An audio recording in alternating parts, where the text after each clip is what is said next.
So about more than a month from now, we're gonna get the appearing of Yugioh Vrains. Yu-Gi-Oh! Arc 5 at the time of this recording has 2 episodes left. Then after that, we're gonna get an airing of a Yu-Gi-Oh! Special.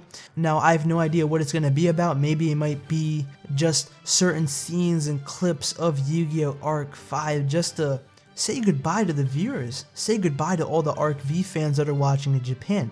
But right after that, the next week, we're gonna get the first episode of Yu-Gi-Oh! Vrains, the 6th Yu-Gi-Oh! Series done by NES. There's actually 7 in total, and this is including the one done by Toei known as Yugioh. That's why Yu-Gi-Oh! Duel Monsters is called Duel Monsters, because Toei called it Yu-Gi-Oh! So there wasn't that much confusion for the fans at the time when they were watching. So my question to you guys is, how long do you think Yu-Gi-Oh! Will last for? What they're doing is that there's a cycle that was created after 5Ds where each 3 years there's a new Yu-Gi-Oh! Anime as well as a new mechanic. Now, I like this cycle. I think it's very short. I think that with them doing this, it doesn't bore out Yu-Gi-Oh! It doesn't make the show dreadful. Now, if it was like Pokemon, what Pokemon does is that they have Ash and they just, what they do is they like reboot it basically each new generation. I like Ash as a protagonist. I'm more of a fan of one protagonist rather than several.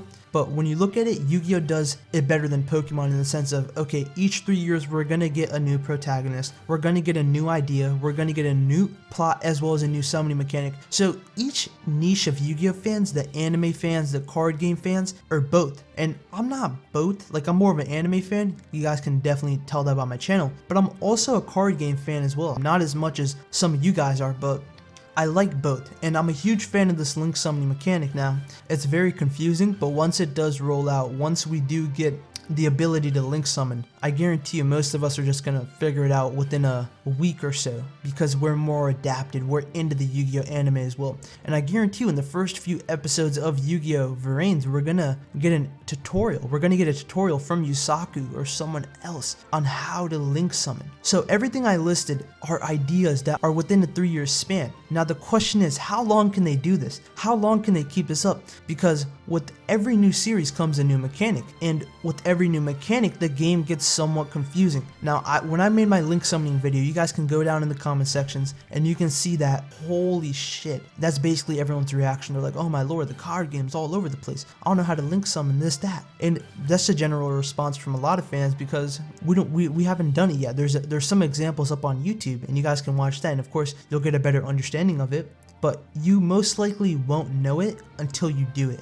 So why I'm saying this, why I'm bringing up Yu-Gi-Oh! Vrains and link summoning is that this is a new idea. We're in the process. We are currently in the process of a new series and a new mechanic coming up. The new series nor the new mechanic has been officially released yet. The Code of Duelist pack is coming out very soon. Very soon. I think the 25th of March, somewhere around there, and then we're going to be able to get our hands on the link summoning, the link monsters.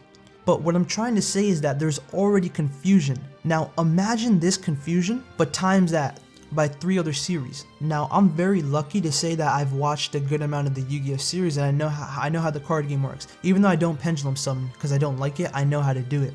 I know how to synchro summon, I know how to XZ summon. But imagine that times 3 other series and you just got into Yu-Gi-Oh! First of all, there's a lot of content to watch, but it's going to be hell to get through. In addition to that, there's also going to be a shit ton of rules and card game mechanics that you're going to have to learn. So I can see the stress from that. And the fact is that some people might drop it. I've got a few amount of viewers that said that they're gonna drop the game. They're gonna drop the card game. That it's too complex, and they're probably gonna drop the series as well because it's everlasting. Now, Yu-Gi-Oh! Vrains might be hit or miss, especially in Japan because a lot of the people gave up on Arc 5, they didn't like it. The Nico ratings, even though it's a meme basically, Arc 5 is doing in Japan, in its current state. But now let's get on to more of the portion of when should Yu-Gi-Oh! Have ended, because what I've just talked about for the last 5 minutes is, it's an everlasting show, there are new mechanics getting introduced every 3 years, and what I'm trying to say is that they can't keep this up. There's gonna be a point where they're probably gonna have to stop making the anime, or they're gonna have to stop making a new mechanic, because people are just going to get overflooded with all this new content and stuff where people aren't just going to be bothered with it, at least in my opinion. Now, when should Yu-Gi-Oh! Have ended? And this is more of looking at it as an anime, because the Yu-Gi-Oh! Anime is basically a 21-minute commercial to promote the Yu-Gi-Oh! Card game. That's basically what it is. Now, if you look at each duel, there's one moment, I promise you, one moment in each duel where a Konami representative or someone at Konami was like, activate this card and make it in the baddestest fashion ever. And when that happens in the anime, I guarantee you, when Konami's looking at their charts or whatever, and they see this, and they see Shooting Quasar Dragon first being introduced, and bam, you look at the chart, and the chart's breaking the meters, or the chart has a little incline, and that's representing how much sales it got compared to all the other cards. All the other cards might be flat in terms of sales, and then you look at that one card that was introduced in the anime and had a badass summoning, had a badass move, had a badass attack, or even had a badass line. Like Yusei says, some awesome line. There's gonna be a little bump, I guarantee it, inside the charts or inside the sales that certain card got. So that's why I'm saying Yu-Gi-Oh! Anime is basically commercial. Now, putting aside the Yu-Gi-Oh! Card game and just thinking about it in an anime perspective, we have Duel Monsters and 5Ds. They all take place in the same timeline. Zexal is in its own timeline. It's ambiguous. Arc 5, I have no idea what Arc 5's timeline placement is. That's how confusing that show is. So after Duel Monsters GX, we had 5D, Zexal, and Arc 5, and Yu-Gi-Oh! Vrains. Now, all those shows sort of seem to fall away from the original.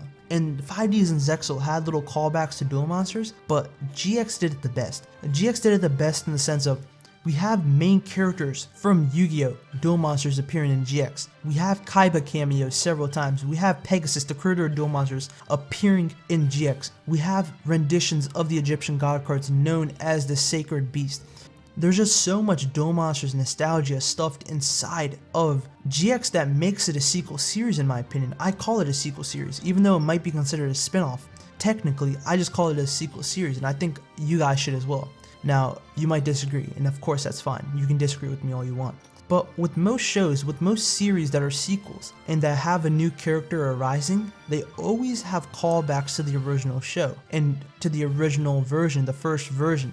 And Duel Monsters is the original version, and GX did a good job on adding callbacks, adding little Duel Monsters stuff inside of GX. Like for example, in the first season, the King of Copycats, the dude stole Yugi's replica deck, and we get to see him sort of mimic a Tim's voice, and he was using a Tim's card, even though he wasn't using it right because Judai beat a Tim's deck. And of course Yugi wasn't using the deck, and if Yugi was using the deck, he would have murked Jaden. Not even a debate at that point of his dueling career, because Jaden was still a novice in terms of dueling. And also I want to bring up is that in the final 2 episodes, we have Jaden dueling Yugi, which is amazing. Like, it doesn't get much better than that in terms of a sequel series. Like, why I'm saying Yu-Gi-Oh! Should have ended with GX is that the main character of the first show duels the main character of the last show. It doesn't get much better than that. When Yu-Gi-Oh! Does end, when there is that point, however many years down the line, I just don't see it having a better ending than GX in terms of wrapping up the show. And that's basically all I wanted to say. Thank you very much for watching. Have a great day as always, and subscribe for more Yu-Gi-Oh! Content.